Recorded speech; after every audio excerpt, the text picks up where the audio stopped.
Sesaat lagi kami akan hadirkan pembelajaran Al-Quran bersama para asatidz dari PPTQ, Pusat Pembinaan Tilawatil Quran, dengan tema seputar tartil, tajwid, tilawah, tahsin, dan naghom dalam ngaji di RRI.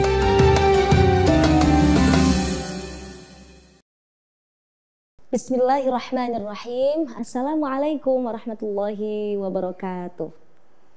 Kembali lagi bersama saya Laili Rizky Amalia dalam program Ngaji di RRI. Saudara pendengar Pro 1 RRI Malang yang dirahmati Allah, pada kesempatan sore ini kita akan belajar bersama kembali membaca Al-Quran dengan tartil dan dengan irama yang baik dan benar, ya.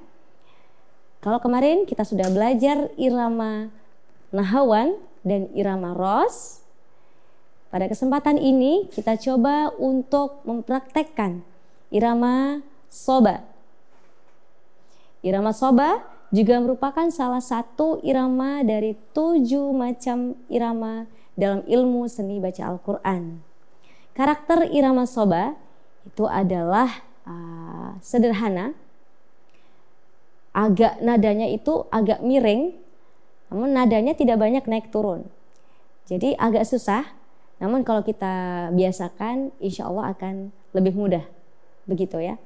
Dan biasanya irama soba ini dalam tilawatil Quran cocoknya dipakai pada ayat yang maknanya itu sedih, maknanya itu tentang memohon ampunan atau tentang siksa yang pedih, begitu. Karena iramanya syahdu sekali dan hampir seperti orang yang menangis, begitu ya kalau irama soba ini. Ya, bagaimana praktek irama soba dalam murotal Al-Quran? Mari kita baca bersama juz 30 surah Al-Insyiqaq dan surah Al-Buruj.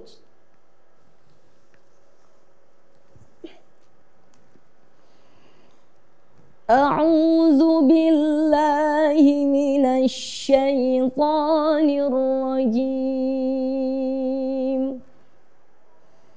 Bismillahirrahmanirrahim. Idzas samaa'u insyaqqat wa azinat li rabbiha wa huqqat wa idzal ardu muddat wa alqat ma fiha wa takhallat wa azinat li rabbiha wa huqqat ya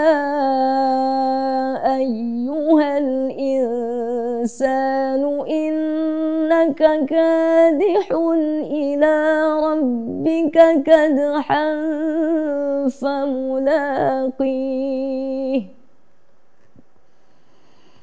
فأما من أوتي كتابه بيمينه فسوف يحاسب حسابا يسيرا وينقلب إلى أهله مسرورا. وأما من أوتي كتابه وراء ظهره فسوف يدعو ثبورا ويصلى سعيرا إنه كان في أهله مسرورا إنه ظن أن لن يحور بلى إن ربه كان به بصيرا. فلا أقسم بالشفق والليل وما وسق والقمر إذا اتسق لتركبن طبقا عن طبق فما لهم لا يؤمنون وإذا قرئ عليهم القرآن لا يسجدون بل الذين كفروا يكذبون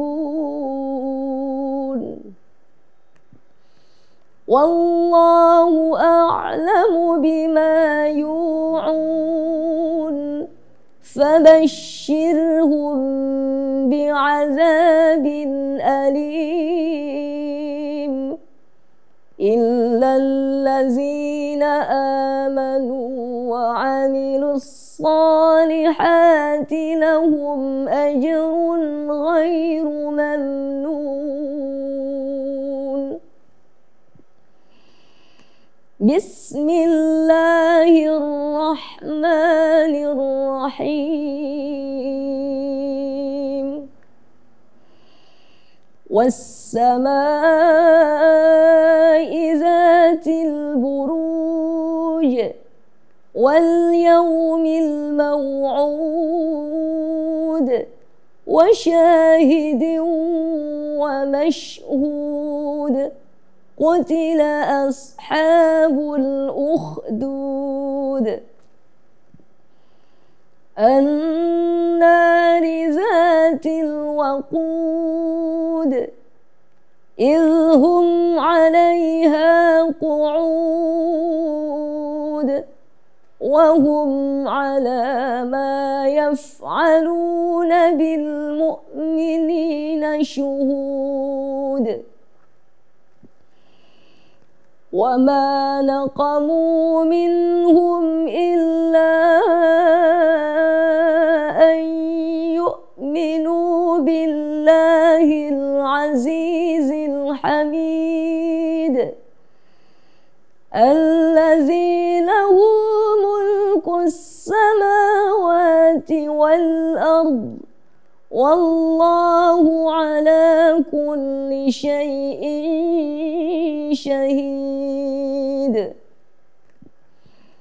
إن الذين فتنوا المؤمنين والمؤمنات ثم لم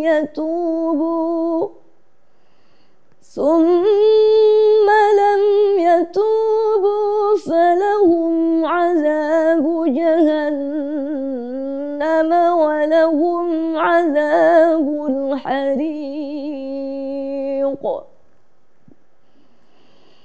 إن الذين آمنوا وعملوا الصالحات لهم جنات تجري من تحتها الأنهار ذلك الفوز الكبير.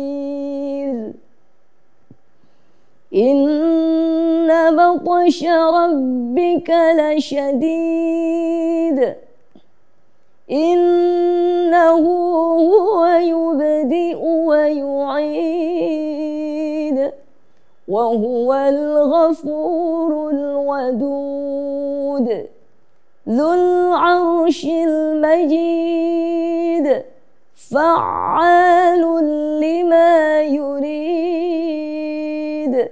هل أتاك حديث الجنود فرعون وثمود بل الذين كفروا في تكذيب والله من ورائهم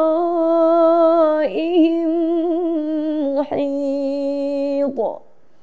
بل هو قرآن مجيد في لوح محفوظ. صدق الله العظيم. Saudara pendengar yang dirahmati Allah, demikian tadi adalah contoh membaca tartil Quran dengan irama shoba. Dalam tartil Quran sebenarnya irama-irama yang ada itu mempunyai tingkatan nada. Nada rendah, sedang, dan tinggi juga sangat tinggi. Biasanya dikenal dengan istilah qoror, nawa, jawab, dan jawabul jawab. Namun pada umumnya ketika kita murotalkan, kita tidak wajib untuk memakai tingkatan nada tersebut. Yang penting biasanya kita pakainya cukup dengan nada sedang dan nada jawab saja. Baik, saudara pendengar, pastikan selalu bersama kami. Saya akan segera kembali pada pembahasan tajwid. Ngaji di RRI.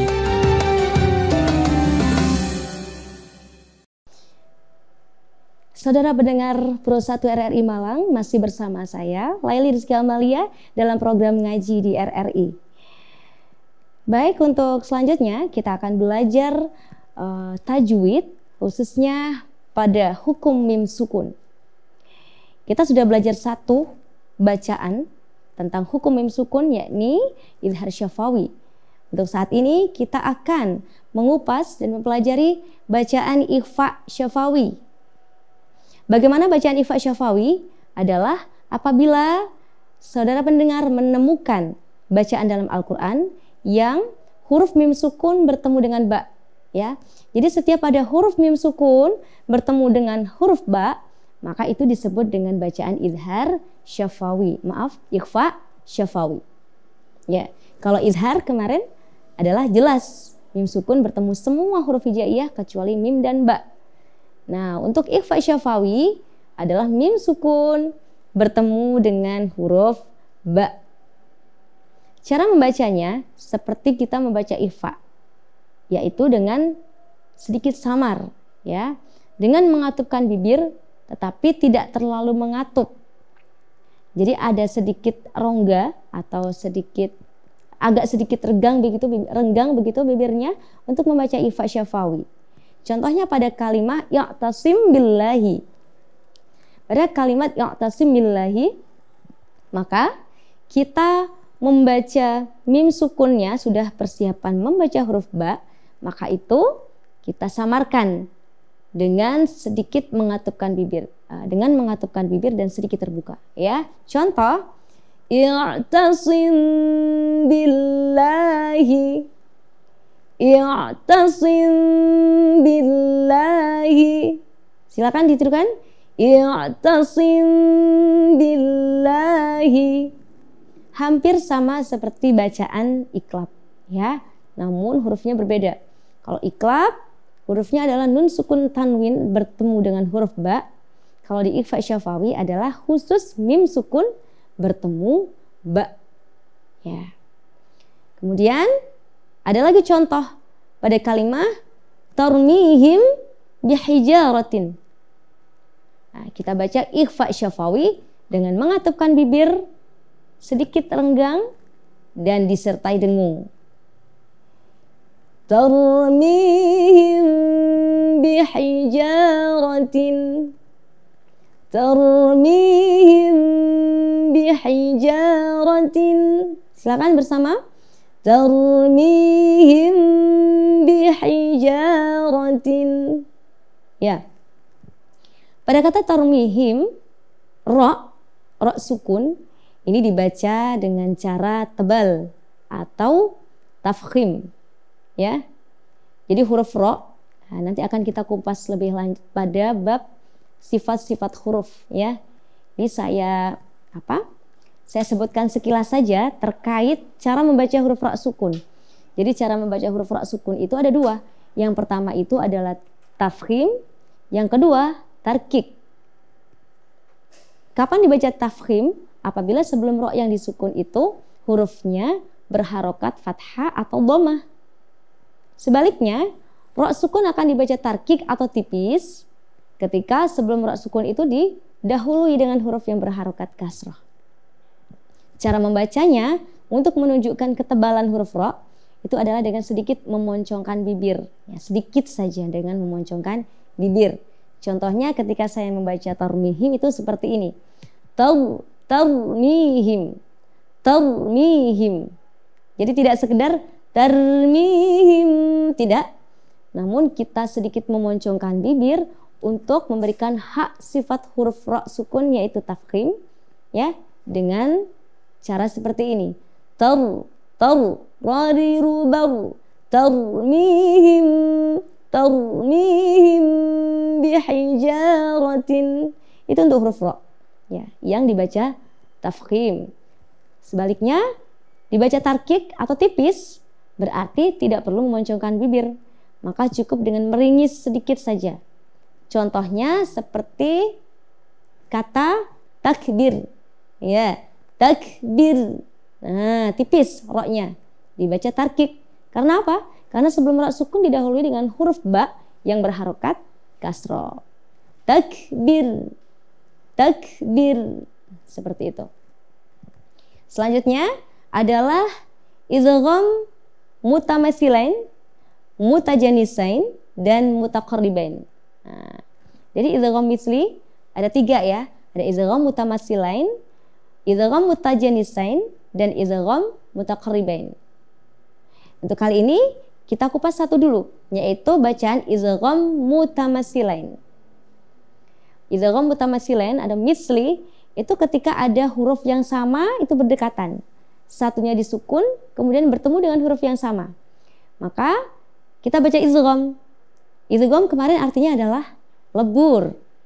Ya, maka meleburkan atau memasukkan kepada huruf yang kedua. Contoh, misalnya ada huruf ba sukun bertemu ba. Misal ada huruf ba sukun bertemu dengan ba, huruf yang sama, disebut idgham mutamasilain.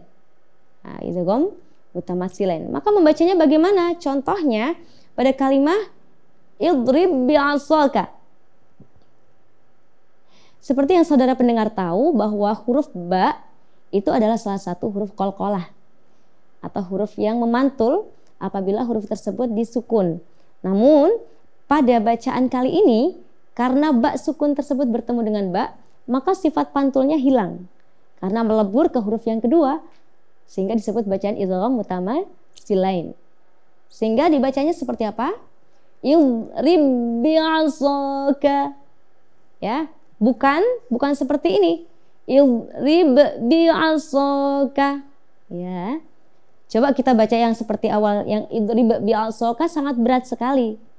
Maka itu para ilmu tajwid itu menyederhanakan dan memudahkan kita untuk membaca Al-Quran dengan memberi hukum idgham mutamasilain, sehingga membacanya tidak perlu dipantulkan, langsung dijadikan satu atau dileburkan kepada huruf ba yang kedua menjadi idrib bi'asaka. Mari kita baca bersama. 1, 2, 3. Idrib bi'asaka. Lagi. Idrib bi'asaka. Sekali lagi. Idrib bi'asaka. Seperti itu ya. Kemudian contoh yang kedua, misalkan ada huruf tak sukun yang bertemu dengan tak. Maka huruf tak sukun yang mempunyai sifat hamas ketika disukun itu hilang atau sudah tidak usah ditampakkan karena udah dileburkan jadi satu ke huruf yang kedua. Huruf tak yang disukun itu punya sifat namanya hamas. Tatitubat, ya, tatitubat, tatitubat.